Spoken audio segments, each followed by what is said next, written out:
Hello जी। Welcome back to my channel econ and light में आप सबका स्वागत है। अगर आप इस चैनल पे नए हैं तो मैं आपको बता दूं, यहाँ पर हम यूजीसी नेट इकोनॉमिक्स के रिगार्डिंग कंटेंट डालते हैं और आप दिसंबर 2024 को टारगेट कर रहे हैं तो एक बार चैनल पे जाके ज़रूर विजिट करें। वहाँ पे आपको कुछ ना कुछ अपने लिए हेल्पफुल कंटेंट ज़रूर मिलेगा।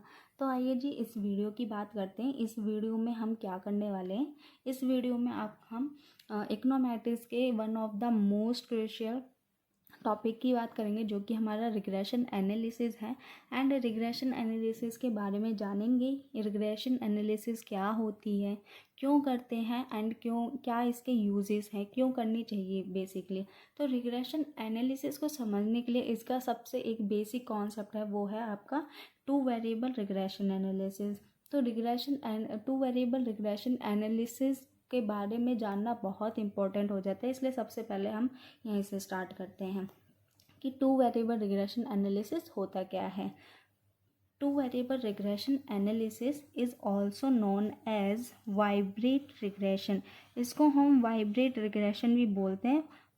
वाइब्रेट मीन्स टू वेरिएबल, जो टू वेरिएबल से बना हो कोई भी एक एनालिसिस, कोई भी आपकी एक इक्वेशन, इसलिए इसका नाम वाइब्रेट रिग्रेशन हो जाता है। जिसमें क्या है, which involves a dependent variable regressand and a simple explanatory variable regressor. इसमें क्या है, आपका सिर्फ एक ही डिपेंडेंट वेरिएबल है जिसको हम रिग्रेसेंट भी बोल देते हैं और एक आपका एक्सप्लेनेटरी वेरिएबल है। ठीक है, आई होप ये चीज़ समझ आए। तो टू वेरिएबल रिग्रेशन एनालिसिस क्या हो गया, जिसमें आपका एक डिपेंडेंट वेरिएबल होता है और एक आपका इंडिपेंडेंट वेरिएबल होता है। ठीक है जी, जिसमें आपकी ये दो चीज़ पाई जाएगी, एक डिपेंडेंट और एक इंडिपेंडेंट, वो आपका टू वेरिएबल रिग्रेशन बन जाएगा। ये सबसे सिंपलेस्ट टर्म होती है आपकी। This about understanding how one variable जैसे कि सेल कैन बी प्रिडिक्टेड और explain by another variable.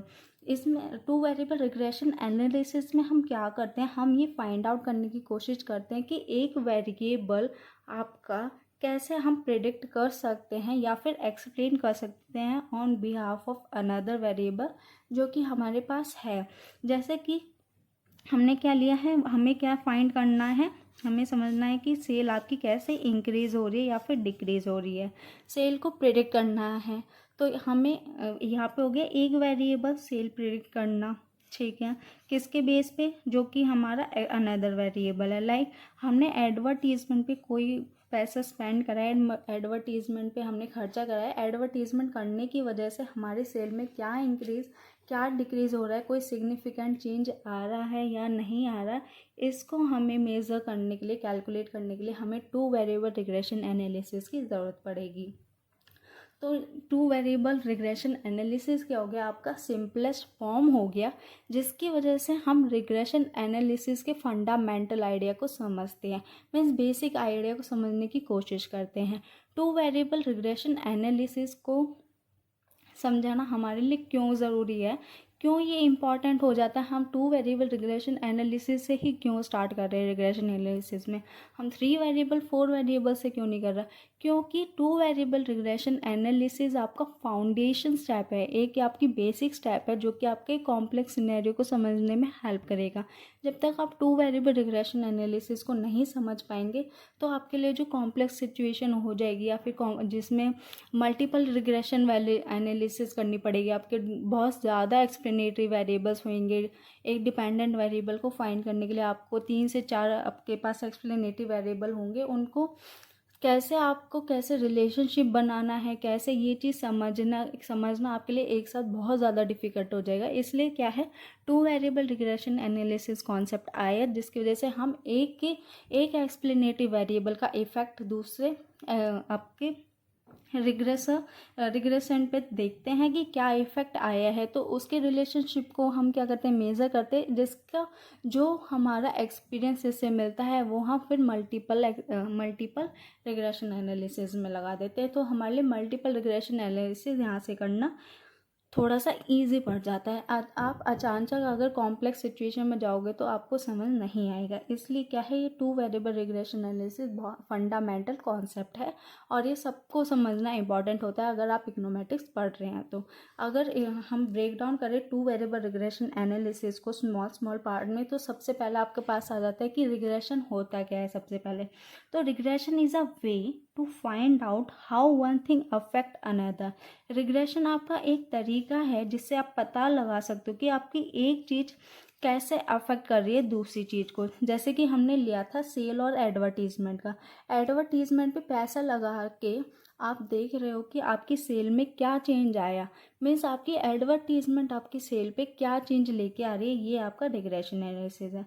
Regression में भी हम रिग्रेशन में ये बोल सकते हैं कि आपका इंडिपेंडेंट वेरिएबल और डिपेंडेंट वेरिएबल में क्या रिलेशन निकल के आ रहा है। अगर आपको इन दोनों का रिलेशन जानना है तो भी आप क्या है, रिग्रेशन एनालिसिस यूज़ करोगे। फिर हम देखते हैं, एक एग्जांपल लेते हैं आपकी डेली लाइफ से। For example, how much you study time affects your exam score. जितना ज़्यादा आप अपने स्टडी को टाइम दोगे उतना ज़्यादा ही आप क्या है, एग्ज़ाम में स्कोर कर पाओगे, उतना ही आपका स्कोर ज़्यादा होगा। सबसे अगर कोई भी कॉम्पिटिटिव एग्ज़ाम के लिए आता है तो सबसे सबसे पहले उसका जो क्वेश्चन होता है यही होता है कि हमें कितने घंटे पढ़ना है, क्योंकि उसके दिमाग में यही चीज़ होती है कि जितने ज़्यादा घंटे हम पढ़ेंगे उतने ज़्यादा हमारे मार्क्स बूस्ट होंगे। तो उसका सबसे पहले क्वेश्चन क्या होता है कि कितने घंटे पढ़ना है अगर आपको एग्ज़ाम में स्कोर करना है गुड। तो ये क्या है, वो अपना क्या है, डिपेंडेंट वेरिएबल को फाइंड करने की कोशिश कर रहा है। मीन्स अपने स्कोर को फाइंड करने की कोशिश। अगर मैं 6 घंटे दे रहा हूँ अपने दिन के तो मेरे लगभग कितने जो है स्कोर बन जाएगा। अगर मैं 6 महीने तक 6 घंटे दे रहा हूँ रोज़ तो मैं एग्ज़ाम को पास कर पाऊँगा या नहीं, वो ये प्रिडिक्ट करने की कोशिश कर रहा है कि वो एग्ज़ाम पास कर पाएगा या नहीं। तो ये यहाँ पे वो क्या कर रहा है, वो अपनी रिग्रेशन एनालिसिस टेक्निक को यूज़ करके अपने डिपेंडेंट वेरिएबल को प्रिडिक्ट कर रहा है, अपने डिपेंडेंट वेरिएबल को फाइंड करने की कोशिश कर रहा है। चाहे आगे रिजल्ट कुछ भी है, पर वो यहाँ पे एक एनालिसिस कर रहा है, एक आइडिया को फॉर्म कर रहा है।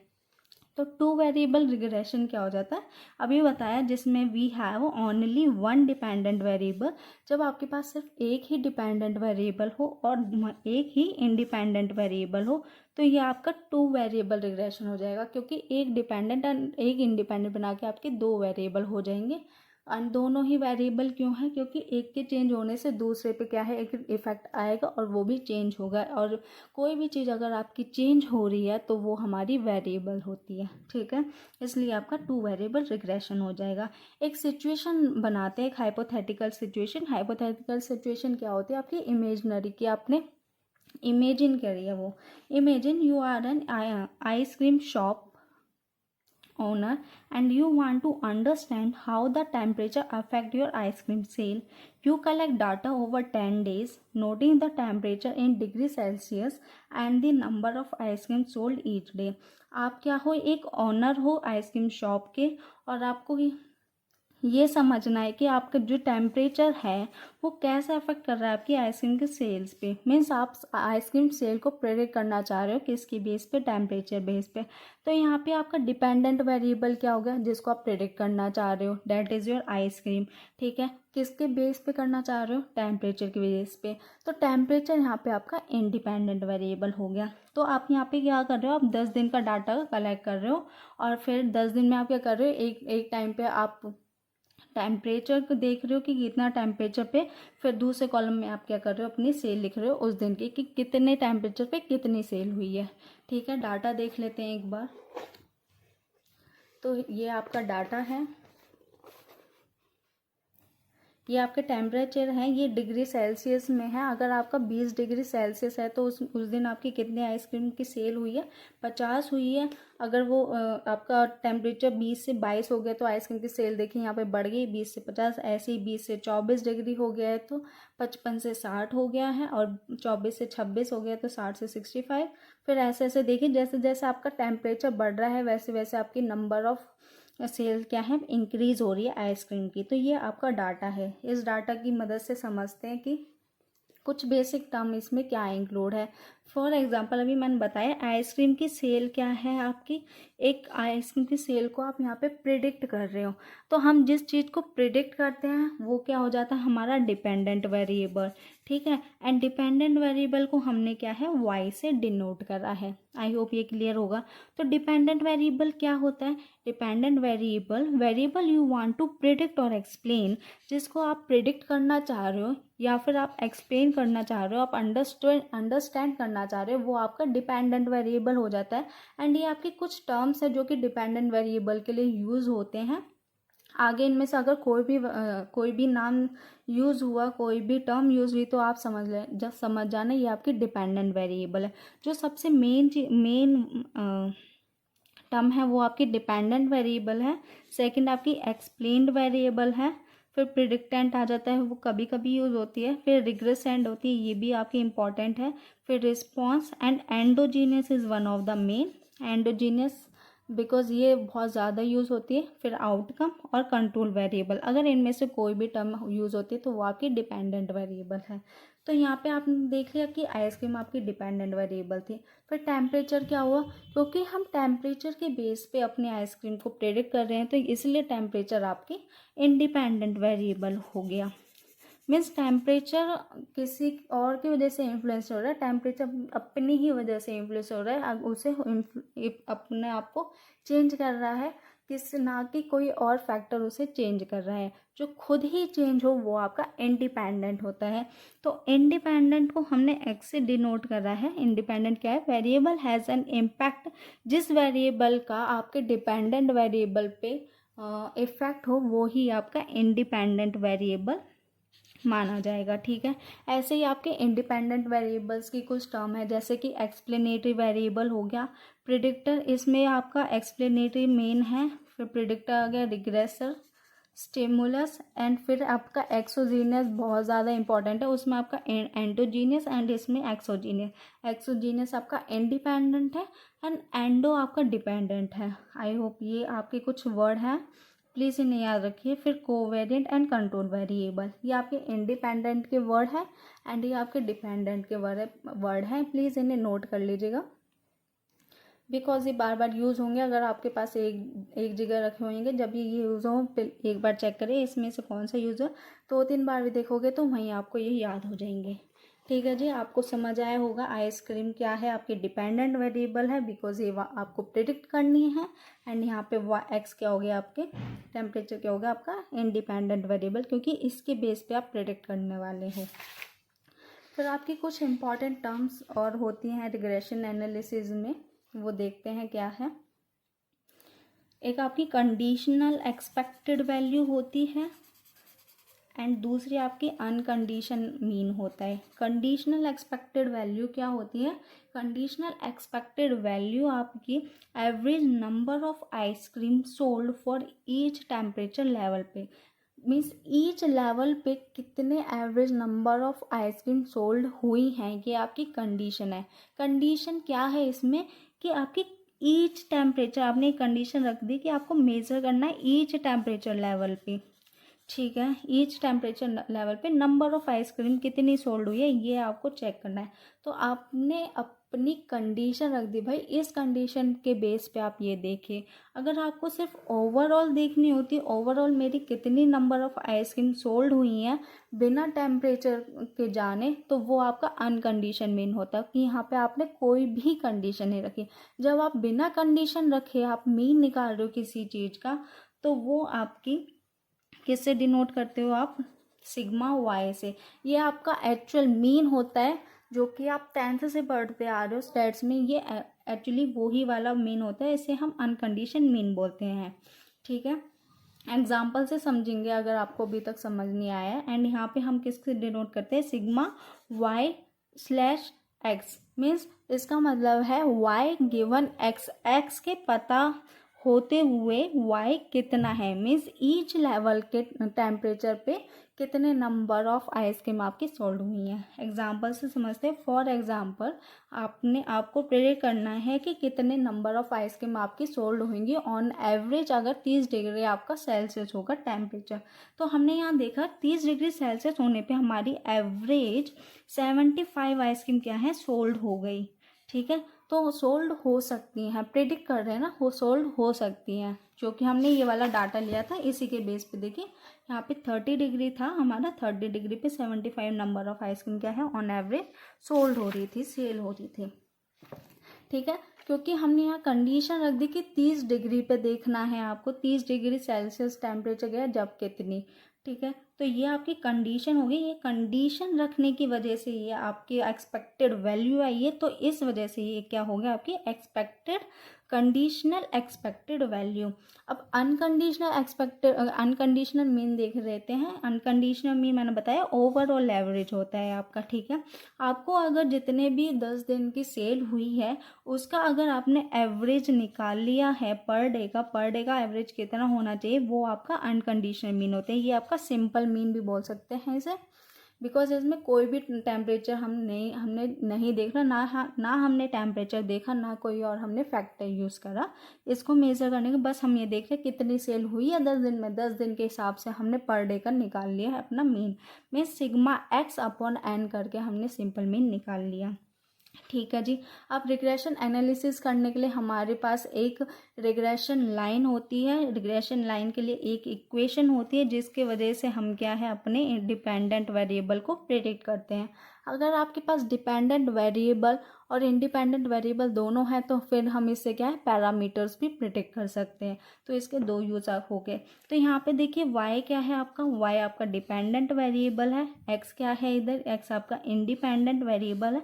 अगर एग्जाम्पल से समझे तो y क्या हो गया आपका नंबर ऑफ आइसक्रीम सोल्ड हो गई, एंड x क्या हो गया आपके टेम्परेचर। ठीक है, u क्या है एरर टर्म।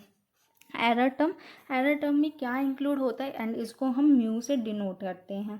तो एरर टर्म में जैसे कि आप देख रहे हो कि आपकी कितनी नंबर ऑफ सेल्स हुई है आइसक्रीम की, तो वो आप किसके बेस पे देख रहे थे, अपने टेम्परेचर के बेस पे कि कितने टेम्परेचर पे कितने आइसक्रीम सोल्ड हो रही हैं। बट कब आपने क्या है साथ साथ अपने एडवर्टाइजमेंट में भी अपना पैसा खर्चा करा है, जिसकी वजह से क्या है आपके डेफिनेटली सेल होने के इंक्रीज होने के चांसेस हैं। तो यहाँ पे क्या है टेम्परेचर के साथ साथ आपके एडवर्टीजमेंट पे जो पैसा खर्च हुआ है वो भी अफेक्ट कर रहा है। तो ये हम यहाँ पे प्रेडिक्ट नहीं कर रहे, प्रेडिक्ट करते समय ये वेरिएबल नहीं ले रहे। तो जिनको हम इग्नोर कर रहे हैं पर उनका क्या एक सिग्निफिकेंट इफेक्ट पड़ रहा है आपके डिपेंडेंट वेरिएबल को, तो उन सब वेरिएबल को हम म्यू में इंक्लूड कर देते हैं, उस सब वेरिएबल को हम एरर टर्म में इंक्लूड कर देते हैं। मीन्स इनका कुछ एक सिग्निफिकेंट इफेक्ट है पर यहाँ पे हम अलग से नहीं शो कर रहे जैसे कि हमने एक्स को शो करा है। अगर हम एडवर्टीजमेंट का यहाँ पे अलग से वेरिएबल लेते हैं, अलग से वेरिएबल बनाते हैं, अलग से इंडिपेंडेंट वेरिएबल बनाते हैं, तो ये हमारे यहाँ पे मल्टीपल रिग्रेशन एनालिसिस हो जाता। तो यहाँ पे सिंपल एनालिसिस को बनाने के लिए वो हमने सारी चीज़ें जो कि अदर चीज़ें हम इफेक्ट कर रहे हैं आपके डिपेंडेंट वेरिएबल को, वो हमने म्यू टर्म में इंक्लूड कर दिया। आई होप ये वाली चीज़ समझ आई होगी।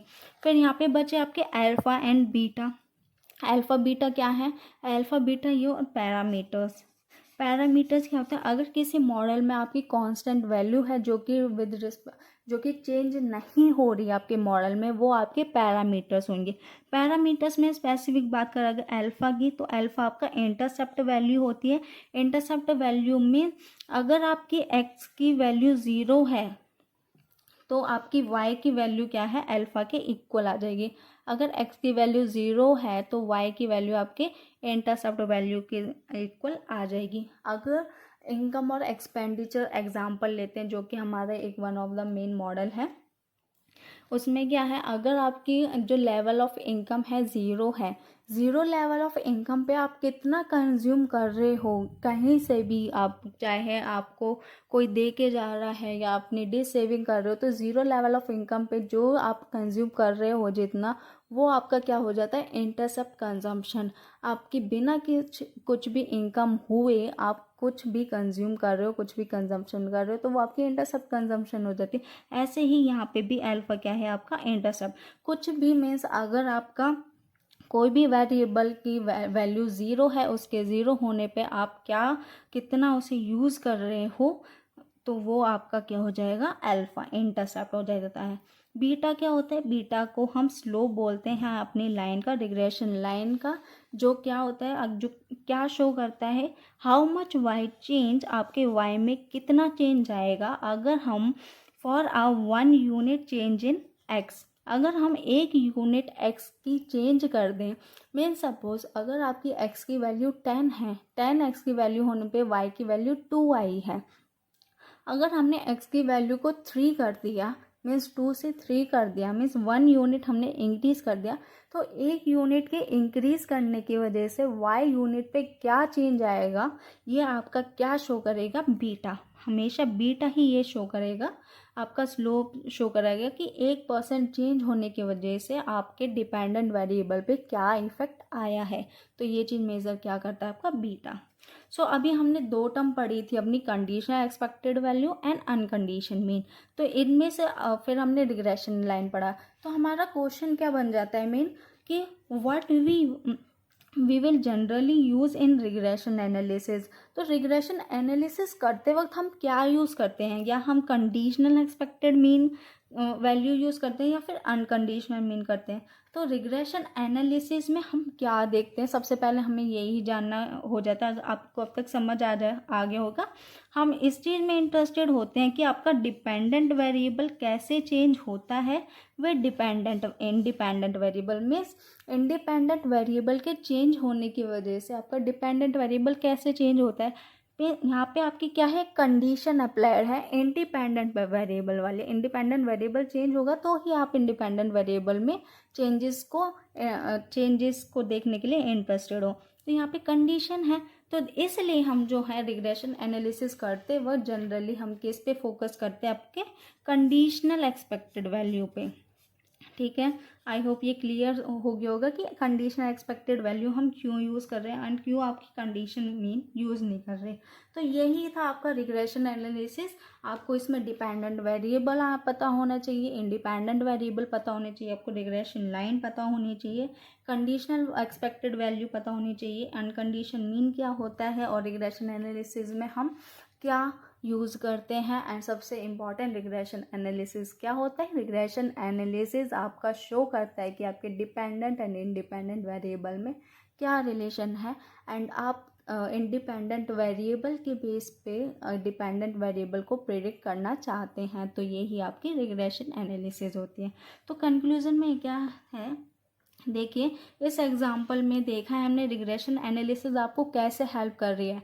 हेल्प इन अंडरस्टैंडिंग, आप क्या है समझ पाए हैं और प्रेडिक्ट कर पाए हैं क्या, रिलेशनशिप किस चीज़ का, बिटवीन 2 वेरिएबल का।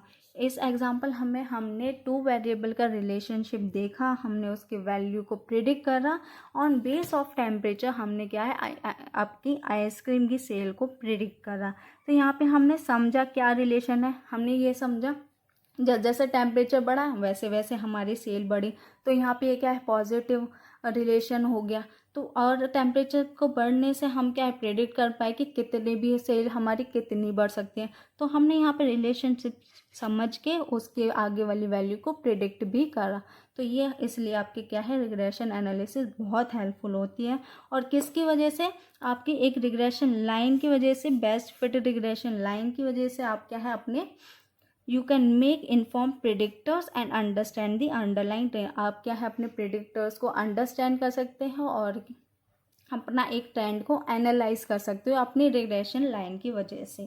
तो आई होप आपको रिग्रेशन एनालिसिस समझ आया होगा, आपके कुछ कॉन्सेप्ट यहाँ से क्लियर हुए होंगे कि डिपेंडेंट क्या होता है, इंडिपेंडेंट क्या होता है। अगर आपने वीडियो नहीं देखी तो आप आगे से देखोगे, आपको डेफिनेटली कन्फ्यूज़न होगी कि ये चीज़ें क्या होती हैं, रिग्रेशन एनालिसिस क्यों करते हैं, किस लिए मदद करती है, कैसे करते हैं। तो ये वीडियो आपके लिए डेफिनेटली इम्पॉर्टेंट है। आगे बढ़ने से पहले इस वीडियो को डेफिनेटली देखिएगा। और अगर आपको कोई भी डाउट है तो कमेंट बॉक्स में आप लिख सकते हैं, मैं ट्राई करूँगी आपको वहाँ पे क्लियर करने की। अगर नहीं होता तो डेफिनेटली उसके ऊपर वीडियो बनाऊँगी। ठीक है जी। अगर वीडियो अच्छी लगी हो, एक्सप्लेनेशन अच्छी लगी हो, अगर आपको समझ आया होगा तो प्लीज़ वीडियो को लाइक करें, शेयर करें एंड सब्सक्राइब करें। और अगली वीडियो के लिए स्टे ट्यून रहें। स्टे ट्यून के लिए आपको सब्सक्राइब करना पड़ेगा, जिससे आपको पता चल जाए कब कौन सी वीडियो आ रही है। तो थैंक यू फॉर टुडे। आज के लिए इतना ही, मिलते हैं नेक्स्ट वीडियो में। Thank you so much.